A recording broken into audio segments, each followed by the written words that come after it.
Hello, my name is Hala. Can you briefly introduce yourself and tell us where are you from? Of course. Hello, my name is Marah and I'm 18 years old and I'm from Palestine. Nice to meet you, Marah. So today we're gonna interview you and ask you some questions about your culture. Sounds great. Okay. So let's start. What aspects of your culture are you most proud of? I'm most proud of my rich cultural heritage, which includes traditional music and dance such as Mm-hmm. dabke and very delicious cuisine ranging from knafe to msakhan. Oh my god, And that's the best. I love Masakhan so much. I love it so much. It's amazing. Yeah. And intricate embroidery, strong family ties, and a Mhm. deep sense of community and resilience. And our hospitality and importance placed on education and storytelling are also highly valued aspects of my culture. That's so nice. Okay. Can you tell me more about your traditional customs or like rituals in your culture? Okay, so in Palestine, some of our traditions include debke, which is a traditional dance performed at weddings and celebrations. Do you know how to We dub? also have I mean, I learned a bit, but I Mhm. wouldn't say I'm like perfect at it. Okay, continue. And then we have henna parties, which are held before weddings, where the bride's hands and feet are decorated with henna designs. Nice.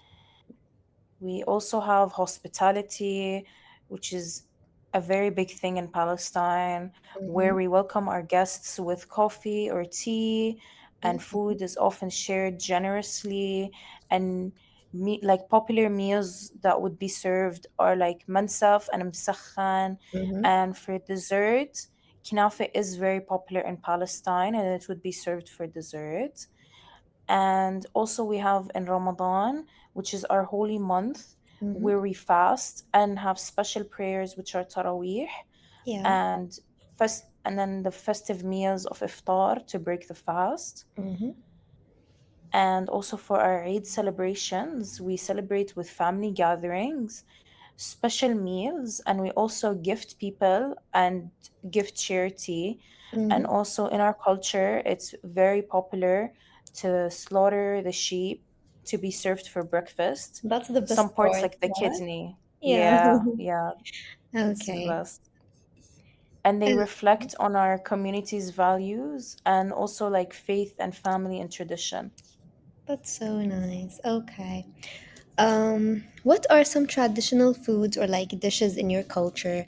How are they like prepared and what are they typically eaten? Okay, so first off, I'm gonna start with maqlube. Some people call it like makluba, maqlube, like I say Yeah. maqlube. Yeah. Um, it's basically it's like a dish layered with rice Mm-hmm. and meat. Some people prefer to do chicken, some people prefer to do lamb. I I'll prefer do it with chicken. chicken. Me too. Yeah. Okay. And then we have also vegetables like eggplants, cauliflower, and also Mhm. potatoes. And once we layer that, it's all cooked together. And once it's ready, we serve it flipped upside down. And then obviously we Okay. pat it, lift the pan, and then it's just gonna look like a ginormous cake. And Mm-hmm. it's typically eaten at like family gatherings and special Okay, occasions. that's why it's called makluba, because like you guys flip it Yeah, upside down. because Yeah. yeah, yeah. Okay. And then also we have Msakhan. It's one of my favorites, and I'm Mhm. guessing it's also yours. Yes, it is. And it's basically roasted chickens, and it's also onions cooked in oil Mm-hmm. and sumac and pine nuts, and it's served on taboon bread.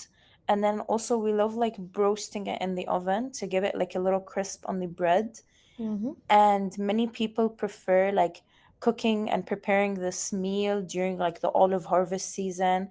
And Mm-hmm. obviously olive oil is very like popular and a known thing in Palestine. Yeah. Not to brag or anything, but we Yeah, have the yeah. best olive oil.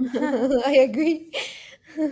And then Also, we have falafel. I had It's it for a lunch today. very, that sounds Okay. great. Yeah. It's a very popular breakfast or snack dish, and they're basically like deep fried balls, and they're made of mashed chickpeas Mhm, mixed with herbs and spices, and mhm. also tahini. Yeah. We call it tahiniya, Yeah. and it's usually considered as like street food and mainly used in like sandwiches to grab on the go. Yes. And then we have knafe, Mm, which is our dessert. It's a sweet dessert, and it's made with like pastry that's like in like a thin noodle form. mhm, And then we soak it in a lot of syrup, and then we top it on top of like a layer of cheese. mhm. And then we bake it in the oven because it's just gonna melt all that cheese, and then we get the popular cheese pull. It sounds so And delicious. it's it's great, and Yeah. it's a very very very popular treat in Mm, celebrations. Like honestly, it's like the only dessert like you can ever think of when you enter Palestine. mhm. And then lastly, we have mensaf. It's actually a traditional Bedouin dish, and it's lamb cooked in like fermented dried yogurt. Mhm, So that's like the sauce that's gonna be on top of your dish, mhm, and then it's like served over rice. And like I usually like have it topped off with like cooked almonds, pine mhm. nuts, and parsley. And Okay. this dish is usually served in large portions, and it's very, very popular in weddings, actually. Like, it's mainly served in weddings. Yeah, this can't be like made with chicken. I heard that like it's a big Yeah, yeah, no, no, crime no. This if is, you did. yeah, like, because I feel like that the meat complements like the chicken a lot. Mm. I mean, the meat, sorry, Yeah, my yeah, bad. yeah. It's okay. And then, yeah, that's all for now. Okay. I'm hungry. Okay. Can you share any like traditional music, like dances or art forms that are like important in your culture? Okay, I'm gonna start off with something I love, which Mm-hmm. is like embroidery. We call it tatriz. Yeah. And basically, what it is, it's like hand stitched patterns made Mm-hmm. in like traditional Palestinian clothing, like the Yeah. thobe. It's like the It's red like, the thingy on like the women clothes. Yeah.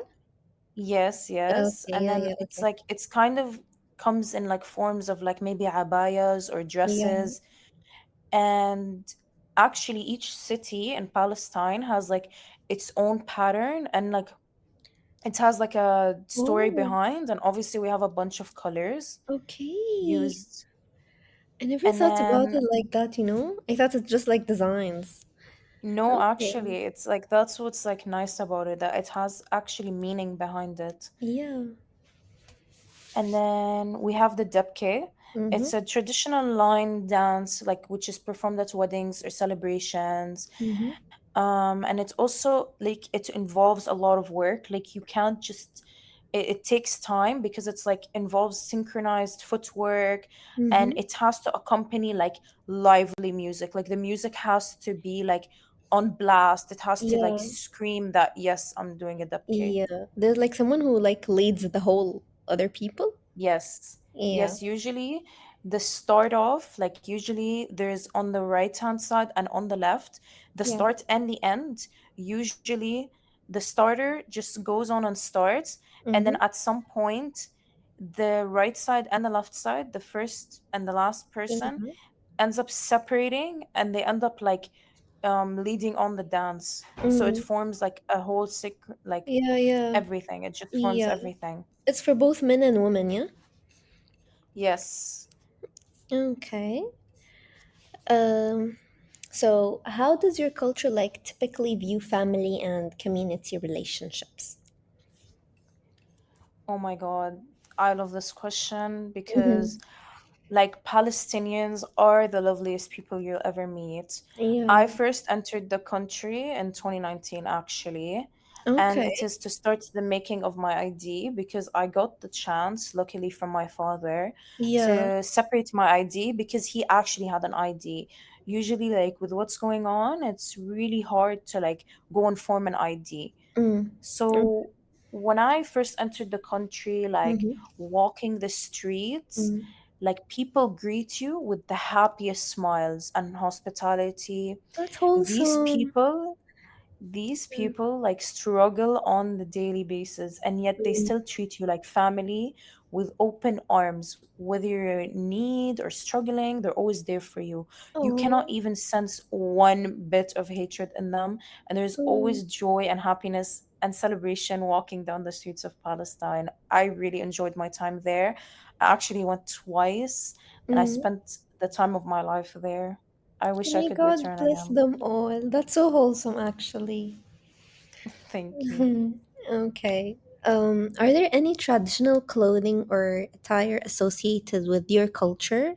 If yes, when are they worn and for what occasions? Okay, so as I've mentioned before, like thobes, which are similar to abayas and dresses, Mm-hmm. are very popular in representing Palestinian culture because each one is actually hand stitched, Mm-hmm. and they love to intricate designs with a story behind it, Mm-hmm. revealing which city you're actually from. Mm-hmm. And they're actually very popular to be worn in weddings and celebration of events. Okay. And sometimes I enjoy wearing pieces like the kufiye, which Mm. is very simple because it's just a scarf, and Yeah. it's also stitched by hand, Mm. and it's like Okay. I love wearing it because I love to show how proud I am of my country. Yeah, it's the most popular thing. Like when someone like is talking about Palestinian clothes, the first thing that comes to my mind is Yeah, the kufi. Okay. yeah, it is. Mm. What do we else have? How does your culture typically approach education, language, and communication? Oh my God, actually in Palestine, education and like language and the stuff is Mm-hmm. actually highly valued and prioritized. Okay. Also, like my grandparents have actually been teachers, and Oh, I still have my grandma teaching in Palestine. till now? Um, yeah, Yeah, okay. and also like her daughter helps her out, which is my aunt. Yeah. So education is actually seen as a pathway to success, Mm-hmm. to improve like a person's life.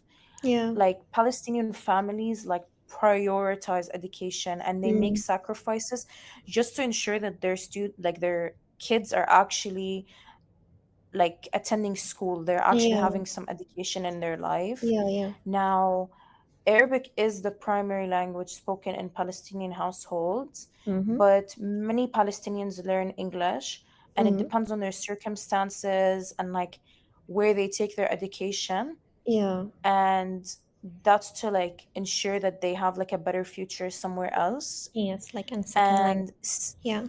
mhm.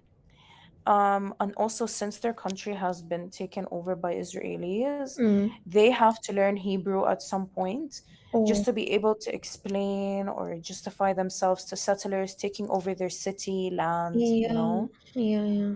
So, like, also Palestinians are known for their warmth and expressive, like, communication skills, and like they Mm-hmm. also build personal relationships through conversation and Mm. storytellings.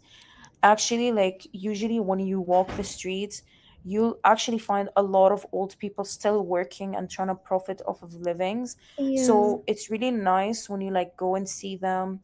Like Mm. older individuals have a lot of knowledge and expertise, and Mm-hmm. like they are highly respected in Palestine, and the learning from them is like deeply ingrained in our culture. Okay. That's so nice, actually. Mhm. Um, how has modernization and like globalization influenced traditional aspects of your culture?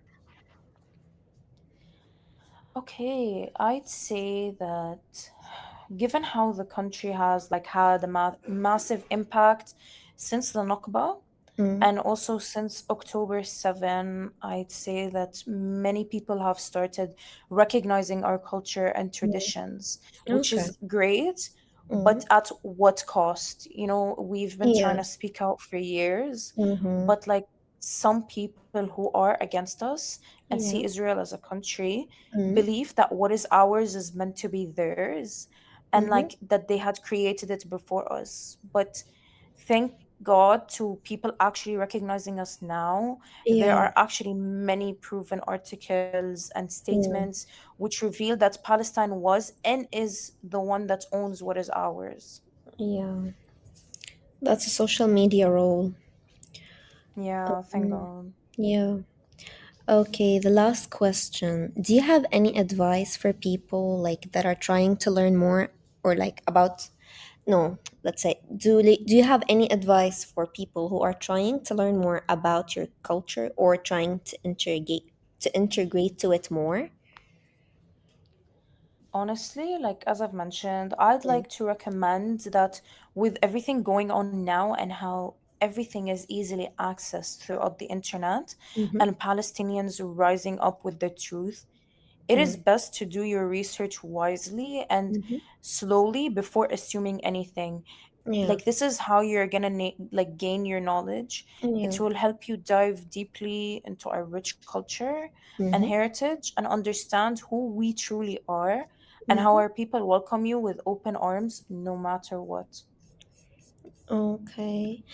That was it for the interview today. Thank you so much. I learned a lot from you, and I hope to see you again, Marah. Thank you. Of course, it was lovely having this. Thank you. Thank you.